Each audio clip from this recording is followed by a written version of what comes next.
자, 이제 박정희 정권 이후의 상황에 대해서 공부해 보도록 하겠습니다.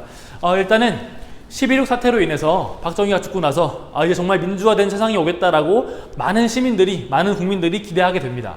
근데 그 기대는 불과 한 달 반 만에 깨지게 돼요. 왜? 12.12 사태라고 해서 신군부가 집권하게 됩니다. 새로운 군부가 등장하게 된 거예요. 바로 전두환과 노태우, 이 두 명을 중심으로 한 신군부가 등장을 하게 됩니다. 그러면서 우리 국민들의 기대를 철저히 짓밟죠. 그럼에도 불구하고 우리 국민들은 계속해서 물러나라, 당장 우리의 민주화 요구를 받아들여라 라고 요구를 합니다. 그 표현을 우리가 서울의 봄이라고 많이 표현하는 것 같아요.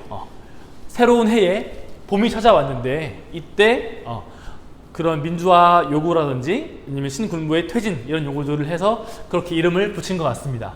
근데 이런 요구들을 받아들이지 않고 비상계엄을 전국적으로 확대를 해요. 계엄이라고 하는 거는 국가 비상사태라고 생각을 해서, 국가가 비상사태라고 생각을 해서 국민들의 일상생활과 이런 것들을 모두 통제하고 감시하는 그런 명령을 의미합니다. 그래서 아무것도 못하도록 철저히 틀어막습니다. 이런 상황에서 이제 우리의 광주 시민들이 활동을 하게 됩니다. 보면은 5월 16일과 17일 이때 무렵에 광주 시민들과 그리고 학생들이 시위를 합니다. 대규모로 시위를 해서 마찬가지로 똑같이 신군부의 퇴진과 민주화 요구들을 하게 되죠. 근데 여기에 대해서 전두환 정권에서 철저하게 무력으로 탄압을 합니다. 공수부대를 투입을 해서, 공수부대는 군인들 중에서도 굉장히 잘 훈련받은 군인들을 의미를 해요. 이 부대를 투입을 해서 무력으로 진압을 하고요. 굉장히 많은 사람들이 희생이 됩니다. 많은 사람들이 죽어요. 그래서 여기에 대항해서 이대로 물러날 수 없다. 반드시 이번 기회에 전두환 정권을 몰아내겠다라고 생각을 해서 광주 시민들이 군대를 조직을 합니다. 우리가 시민군이라고 불러요. 그래서 이 시민군이 조직이 되자마자 전두환 정권에서 광주를 아예 다 틀어막고 인구의 유출입을 막아놓고 대대적으로 군대를 더 파견을 해서 탄압을 합니다. 5월 27일까지 철저하게 탄압을 해요. 굉장히 많은 시민들이 실제로 상처를 입고 부상을 입고 사망하고 그렇습니다. 근데 이때 다른 지역에는 어떻게 보도를 하느냐? 북한군의 소행이다, 좌파들의 난동이다, 혹은 북한 정권의 사주를 받은 사람들의 벌인 짓이다, 이런 식으로 보도를 해요. 그리고 그런 식으로 역사를 교육을 합니다. 교과서에서 그런 식으로 가르쳐요. 그때 당시 이 사건의 이름은 광주 사태였어요. 사태라고 하면은 뭔가 반란, 그런 느낌의 의미가 들어있는 용어입니다. 근데 이 용어가 1995년에 김영삼 정부에 들어와서 역사 바로 세우기 사업을 하면서 명칭이 바뀌게 돼요. 5.18 민주화 운동이라고 명칭이 바뀝니다. 민주화 운동이었죠. 이런 12.6 사태나 12.12 사태하고는 급이 다른, 결이 다른 민주화 운동이었습니다. 근데 2020년 아직까지도 이 5.18 민주화 운동을 북한군의 소행이다, 좌파들의 난동이다라고 표현하는 정치인들이 있습니다. 정신이 나간 것이죠. 이미 15년 전에 역사 바로세우기 사업을 통해서 객관적인 역사가 바로 잡히고 우리는 제대로 된 사실을 배우고 있는데, 저도 그렇게 배워왔고 지금도 이렇게 가르치고 있는데 아직까지도 이렇게 주장하는 사람들이 있다는 거예요. 왜? 자신들의 정치적인 기반을 확고히 마련하고 지지율을 높이기 위해서겠죠. 아직까지도 어떤 특정 세대, 어떤 특정 지역의 사람들은 북한군의 소행이라고 생각을 하는 사람들이 있습니다. 그런 사람들로부터의 지지율을 높이기 위해서 그렇게 표현을 하고 선동을 하는 것이겠죠. 그렇지만 절대 그러지 않습니다. 우리는 제대로 된 역사를 배울 필요가 있고요. 저도 교사임에도 불구하고 이렇게 세게 표현을 할 수 있는 이유는 명백한 사실이기 때문에 그래요. 정치적인 입장의 차이가 아니라 이건 명백한 사실입니다. 따라서 여러분들도 제대로 된 역사적 사실을 알기를 바라고 여러분들의 다음 세대나 혹은 여러분들의 친구, 부모님, 모든 사람들에게 제대로 된 역사를 알려줄 수 있는 그런 사람들이 되기를 간절히 바랍니다. 왜냐하면 젊은 사람들 중에서도 이거를 잘못 표현한 사람들이 많더라고요. 그래서 혹시나 한 마음에 조금 세게 표현을 했습니다. 어찌되었든 우리는 5.18 민주화 운동에 대해서 공부를 했습니다. 이런 와중에 전두환은 한 차례 개헌을 합니다. 간선제를 유지를 해요.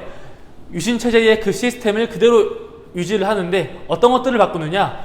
통일주체 국민회의에서 대통령을 선출하는 것이 아니라 그거는 박정희 거니까 내 거 대통령 선거인단에서 대통령을 선출하는 것으로 시스템을 바꿉니다. 그래서 개헌이라고 표현을 해요. 여기에 대항해서 이제 우리 국민들은 지속적으로 개헌을 해달라고 요구를 하죠. 직선제로 우리가 뽑겠다. 제대로 된 대통령을 우리가 뽑겠다라고 요구를 합니다. 그 요구는 1987년에 대대적으로 등장을 하게 되는데 왜 그랬냐? 이때 당시에 총선이 있었으니까 지금 이 해에 바꾸지 못하면은 또 전두환이 한 번 더 대통령을 할 테니까 이런 우려가 있어서 이때부터 87년부터 대대적으로 민주화 운동이 일어나게 돼요. 그 시작이 1987년 1월 박종철 고문치사 사건입니다. 박종철이라는 인물이 고문을 받아요. 고문을 받는데 물고문을 받다가 사망을 합니다. 치사, 죽음에 이르렀다란 말이에요. 근데 그 사건을 전두환 정권에서 보도를 할 때 탁자를 탁 치니 억하고 죽었다라고 보도를 합니다. 즉 사건을 은폐한 것이죠. 이것에 대해서 규탄을 하면서 당장 너네 물러나 라고 요구를 합니다. 그것이 민주항쟁의 촉발제가 된 것이죠. 근데 여기에 기름을 부은 게 뭐냐? 바로 4월에 4.13 호헌 조치예요. 헌법을 보호하겠다, 바꾸지 않겠다, 개헌하지 않겠어. 즉 간선제를 그대로 유지해서 87년 대선에 나 또 나올 거야 이런 것이겠죠. 그래서 여기에 대항해서 또 반발이 엄청 거세게 일어나요. 그러다가 6월부터 대대적으로 민주항쟁이 시작이 되는데 6월 9일에 이한열이라는 인물이 대학생이 최루탄에 맞아서 사망을 합니다. 그러면서 또다시 더 이상 못 참겠다라고 민주화 운동을 더 하게 되죠. 그래서 6월 10일부터 6월 민주항쟁이 시작이 되고요. 전국으로 확산이 돼요. 서울뿐만이 아니라 여러 다른 대도시 지역에서도 민주화 운동이 일어납니다. 그래서 결과적으로 87년 동일한 해에 6월 29일에 6.29 선언이 발표가 돼요. 전두환의 친구였던 노태우가 대통령 직선제 바꾸겠다라고 방송에 나와서 얘기를 합니다. 직선제로 바꾸고 지금과 똑같이 5년 담임 한 번만 하는 것으로 개헌이 이루어집니다. 이때 이후로 이제 우리가 이 민주화 운동을 했던, 민주화를 이끌어냈던 세대를 민주화 세대라고 부르기도 하고요. 네. 이때부터 각종 인권 문제나 노동 문제, 여성 문제 이런 것들이 관심받기 시작을 해요. 왜? 이승만, 박정희, 전두환 약 30년 동안 억눌려 왔던 다양한 민주화 요구들이 같이 터지기 시작을 한 거예요. 그래서 앞에서 살펴봤던 그런 위안부 문제나 이런 것들이 이때부터 연구가 되면서 90년대 초반에 등장하게 된 것이죠. 네. 이렇게 우리의 헌법 개정의 역사와 그리고 민주화 운동의 역사가 진행이 되어 왔습니다. 그렇고 마지막으로 이제 경제 파트를 잠깐 보도록 할게요. 대한민국의 경제입니다. 시대별로 키워드만 간단하게 정해서 보도록 할 거예요. 수업 시간에 조금 더 구체적으로 다루도록 하겠습니다. 그리고 아까 여기에 전두환 시대 때의 정책들은 따로 두 가지로 독재와 유화, 좀 유하게 했던 그런 정책들이 있는데 이 두 가지 트랙도 있는데 이것도 마찬가지로 수업 시간에 조금 더 세부적으로 다루도록 할게요. 네, 일단은 경제. 1950년대에는 우리가 전쟁을 겪었어요. 그러면서 당장 전쟁을 복구하는 사업을 했어야 했습니다. 돈이 없으니까, 가진 게 아무것도 없으니까 미국에 의존하게 돼요. 이때부터 경제 의존, 미국의 경제에 의존하는 것들이 만들어지게 되고 그것이 심화됩니다. 그래서 자립을 할 수가 없었어요. 그리고 1960, 70년대에는 아까 박정희 정권에서 경제 발전 자금을 마련을 해서 여러 발전들이 이루어지게 됩니다. 근데 조금 달라요. 60년대에는 노동 집약적인 산업, 우리가 지금 기술이 없으니까 당장에 노동력으로만 할 수 있는 산업들을 발전시킵니다. 그래서 우리 국민들이 노동을 통해서 만든 것들을 수출을 해서 경제를 발전시킵니다. 아까 말했던 가발, 뭐 신발 이런 가죽 제품들, 네, 그리고 각종 공산품들, 경공업 중심이라 했었죠. 네, 경공업을 안 써놨네. 경공업. 그리고 70년대에는 어느 정도 기술력이 생겨가지고 중화학공업을 육성하게 됩니다. 석유화학 이런 것들을 육성을 하게 되는데 이때 국제적으로 석유 파동이 일어나서 약간 타격을 받기도 해요. 어찌됐든 간에 지속적으로 성장하긴 해요. 네, 그렇고요.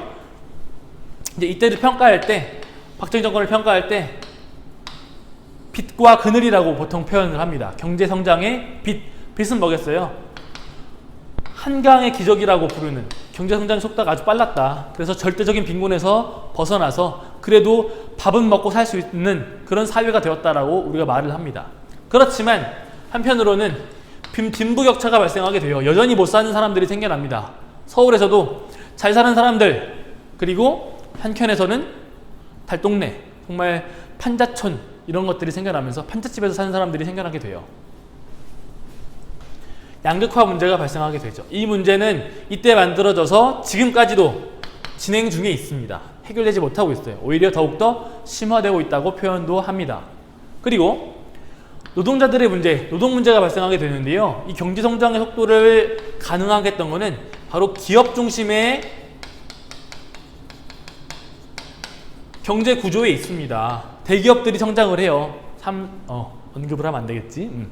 각종 여러 재벌 기업들이 만들어지는데 이 기업들의 규모가 커지긴 커지는데 거기서 일하는 사람들의 어떤 처우, 대우 문제가 발생하게 돼요.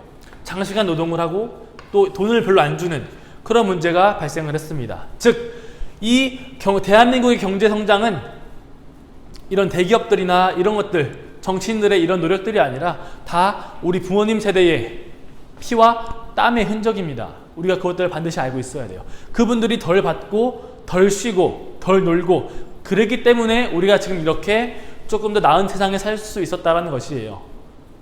그런 점들을 꼭 기억을 해야 합니다. 이런 문제가 발생을 했고요.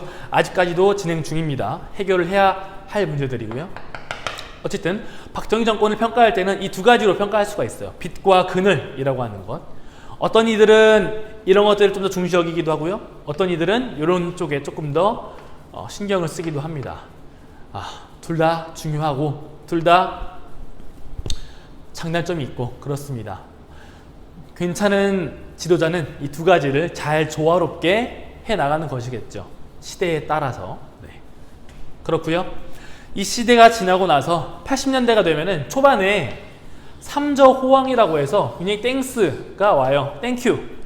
뭐가 땡큐였냐면은 금리가 싸. 돈 빌릴 때 싼 값으로 싼 이자로 빌릴 수가 있었고요.